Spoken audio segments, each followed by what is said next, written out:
a culture shift that I also want to talk about today is not necessarily a culture that is, it's a very slow change of culture. And it's something that I just want to talk about. And I don't know if there's actually going to be too much to talk about. This might be a brief conversation. But Dr. Rod, AI is making this change, right? And there's actually this really good video by AI Symbiosis. Now, they only have 437 subscribers, so go and give them a sub. I think that their content is actually quite good. I think that their content is actually created by AI, so it's quite meta, the fact that it's AI creating content about AI. They've done some great stuff there, and they're going through the different levels of AI, from the most basic system all the way up to what they call Singularity, AI Singularity. Now, this is like, AI is our current culture, and so I couldn't talk about changing culture if I didn't talk about AI, because it is probably the biggest thing, the biggest kind of, I suppose, threat to our culture right now with everyday life. Like my business now, my team, I have a digital marketing team. They use a bunch of AI to do what they do. We use AI here. We use, you will be surprised at the amount of AI that is in your world right now. AI is actually taking over. It's taking over jobs, it's changing industries. But there's this thing that it's leading to, which is called singularity, which is pretty much that the AI can think for itself, it can take actions for itself, and this is the whole Terminator Skynet kind of thing that it's interesting. As a kid, they were talking about that, and they had no idea what AI could do, but they were talking about robots taking over.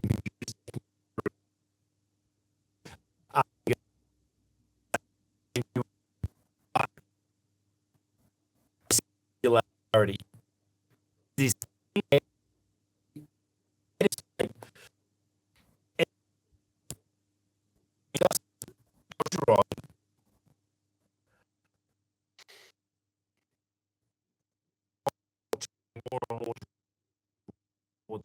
should we be afraid of it? Look, I don't know whether we should necessarily be afraid of AI, but maybe we should be afraid of some of the creators or some of those who are going to use AI for their own benefit.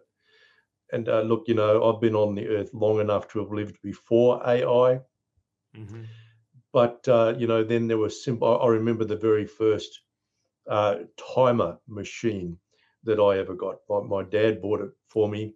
It was a purely mechanical device which switch a light or a radio on at an appointed hour and switch it off again. It was an entirely mechanical device, Mm-hmm. but that was a very simple example of AI.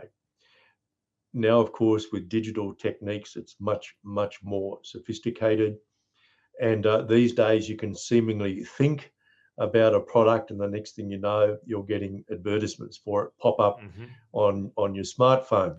Yep. It's probably not that there's AI reading your mind, but you've been looking at websites, or perhaps you've had your microphone on and you've had a conversation with somebody, and the AI in your phone has picked it up. I think since social media went commercial, Facebook and others, of course, they've developed algorithms that make money for people who will pay. And so their algorithms are very sensitive to the websites we visit and what we say in conversation. If we're using VoIP for phone calls and so on, there'll be someone listening, as it were. As soon as you go onto the internet, of course, anything you're doing is observable by somebody else. And I noticed that even VPNs don't work all that well these days. And a lot of sites are now working out that you're using a VPN, and they won't let you in. Mm-hmm. So, there are all sorts of problems like that. But look, technology is technology, and technology is amoral. Although one of the concerns about AI is that it will somehow develop its own morality, which might actually not be consistent with what is generally regarded as human morality. For example, with singularity, AI singularity, there is the potential for a morality to develop within AI, which is inconsistent with the general morality that we accept as human beings, and that is that we should not murder one another. So one of the issues associated with singularity is that it just might turn out that the machines decide they want to dominate the world, and they decide we have no purpose and they'll get rid of us. Now, I doubt that that's possible because they are machines, and machines do not possess a soul. If you're a Christian, in fact, if you're a follower of many different kinds of religion, we believe that the human being is ensouled, so that we are something more than the hormones, the chemicals, and the electrical impulses that go on within our bodies and that are being artificially replicated through AI. There are many who would say that singularity is not the main danger. The main danger is fallen human beings using AI to satisfy their own need for power over others. And that's always been a problem with humanity, hasn't it? That some of us want power over the rest of us, and we will use whatever means is at our disposal in order to have power over others. John Lennox, who's a fairly well-known Christian apologist, he's a mathematician. He was in an interview recently, probably last year now, with John Anderson, and I'll send the details so we can put it up in the notes to this podcast. One of his fears, or perhaps not a fear, but one of his predictions is that it won't be long before human beings have the capacity to create a human being who has the capacity to live eternally. We'll do that by harnessing the power of AI, by developing mechanical and other devices that we can implant into our bodies, and by taking a constant cocktail of medications that will keep us happy perpetually. Now, I actually don't believe that people will be happy if they're happy perpetually, because happiness is something which is determined external to ourselves. Yeah. And we can only be truly... Happiness is circumstantial. Joy? It is very much. Well, the idea is that we'll take this cocktail every day. We're a happiness patch or something like that, and that will sort of cause all of the hormones and chemical reactions and electrical impulses in our body to sort of generate for us perpetual happiness. I just don't think that, I don't think we can be. But I think there is a very real possibility that death will become a choice. Now, the big moral discussion here has to be over whose decision will the death of any individual be. So now, sure, let's jump on like the end game for AI, right? Yeah. Like they do get singularity. The threat is well, we don't know yet. We don't know that. No, that's highly speculative at this stage. That's what I'm saying. Like, let's say it does get to that, right? You're saying that they, and all the movies, they all talk about this, is the fact that they will be, AI has to produce the best possible outcome. And let's be honest, humans are, I'm not, I know, as I was about to say that, I'm like, I know this is not biblical, but humans are a parasite on this earth, right? like they can be seen to be, not really contributors to this earth. Although obviously as Christians, we believe that we are like we are actually part of this ecosystem and a valuable part of this ecosystem. But I mean, as far as the movies go, like if the computer to make things better, they decide to wipe us out. Like that's it seems ridiculous. It seems ridiculous, but it is AI is part of the culture, and that's where it seems to be going. What stops it from getting there? Human beings have to decide not to let it get that far. Now, I think what we will see is, and I think it's, the potential is here already, if not the actuality exists now, a machine can be programmed to kill somebody. Yeah. We see that with drones now. Yeah. And so conceivably, a wealthy nation or a nation that appropriates the wealth of the people could develop a whole army of what we might loosely call robots. They might not necessarily look like human beings, but robots that are programmed to kill people. Mm. Now, that doesn't mean that the AI itself has a conscience, because it's been programmed by an evil human mind. Now, I don't know whether it's possible to go beyond that. In other words, I don't know whether it's possible for AI to develop, as it were, a mind of its own. That's where some people say it will end up. Now, if it does, and if it's more intelligent than human beings are, and if it develops its own moral code, then it is highly likely that it will lead to the extinction of the human race. Now, I don't think AI can actually get us there, but it could take us to the point where AI devices are programmed by evil human beings to wipe out other human beings. In other words, the big moral debate shouldn't really be, are we going to reach AI singularity? But how do we determine who has control over the development of this stuff? Now, you can bet your bottom dollar that military organizations all over the world are doing things with AI that we have no idea about. Yes. And that will be aimed at either defense or offense. Yeah.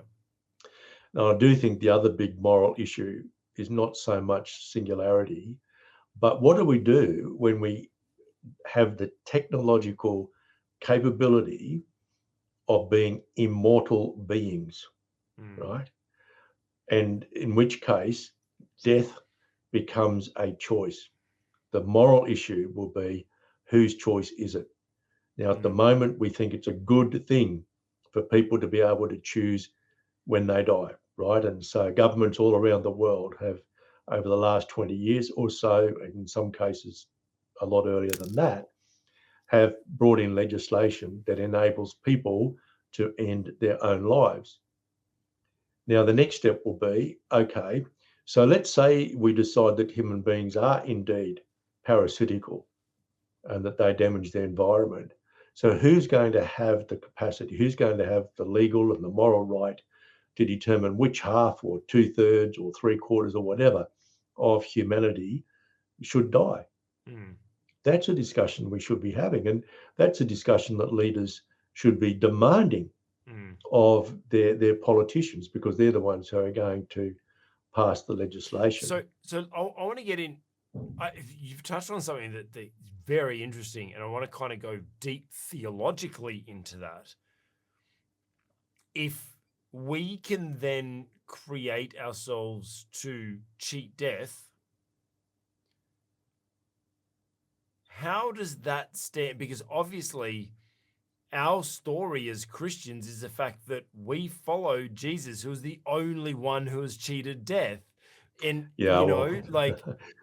like how does that then play out with the actual relationship with God? As John Lennox says, in terms of AI, what are you trying to solve the problem of eternal life for? That was solved 2,000 years ago. Yeah. Because Jesus defeated death. So is that another Tower of Babel story then? Oh, yes, I guess it is. And human beings want to be in control of everything, Mm-hmm. including death. Where God actually reserves that right to himself. Yeah. And that's why Christians down through the ages have been such strong defenders of human life from the point of conception until the point of what you might call a natural death. And you see that Christians are strong defenders of human life. Christians oppose abortion, for example. They oppose euthanasia. They oppose wanton killing during wartime and so on. It's been Christians who have been very strongly at the forefront. Ultimately, it was Christians who led campaigns against slavery. All these kinds of things. The improvement in the human condition has come about very significantly because of what Christians have done. But I suppose, to be able to conquer death through technology means in many people's mind, we don't need God because we are God. Yeah. We are God. And I think that's the ultimate sin, really, for us to say, well, we don't need God because we are God. And look, we are seeing that. Most of our institutions, business, government, education, no longer operate under God. They operate as God. So, here in Australia, for example, our government is proposing legislation which would set up a bunch of public servants to determine what is disinformation and misinformation. Now, you can bet your bottom dollar that it'll be that will impinge upon our freedom of religion, our freedom of political speech, and so on. This is happening all over the world. Yeah. Those in power want more and more control. They don't want to operate under God. They don't want to be constrained by God's way of doing things. They're acting as if they are God. We see it throughout our societies today. My personal belief is that God will draw the curtain fairly soon. I just don't think God will tolerate humanity wanting to be God. We thumb our nose at God in terms of human sexuality, and we say, I am God. Our government thumbs its nose at godly principles of government and says, well, we are God. We will tell everybody what to do. We will take over moral decisions, moral choice from individuals. We see it in business where profit is God or money is God. And my personal view is that that's leading to the decline of Western civilization, which has given us so much over the last few hundred years. Is it a decline which is terminal? I don't know. I suspect it's pretty much terminal. And when we see that and all of the apostasy that exists in the church today, I suspect that God will fairly soon draw the curtain. And I don't think we'll get to AI singularity before God draws the curtain. But we need to be very careful that we don't become too arrogant in that area as well, because it is not given to us to work out how and when God will actually draw the curtain, so to speak, on human history. So for me, I just want to stick by my God, whatever it costs. That's good. Hey, you've just watched an excerpt from the On the Cube Leadership podcast. If you liked it, give it a thumbs up. If it challenged your leadership or inspired you in some way, put a comment below. And if you want to watch the full episode or more content like this, check out our channel. And hey, consider subscribing while you're there.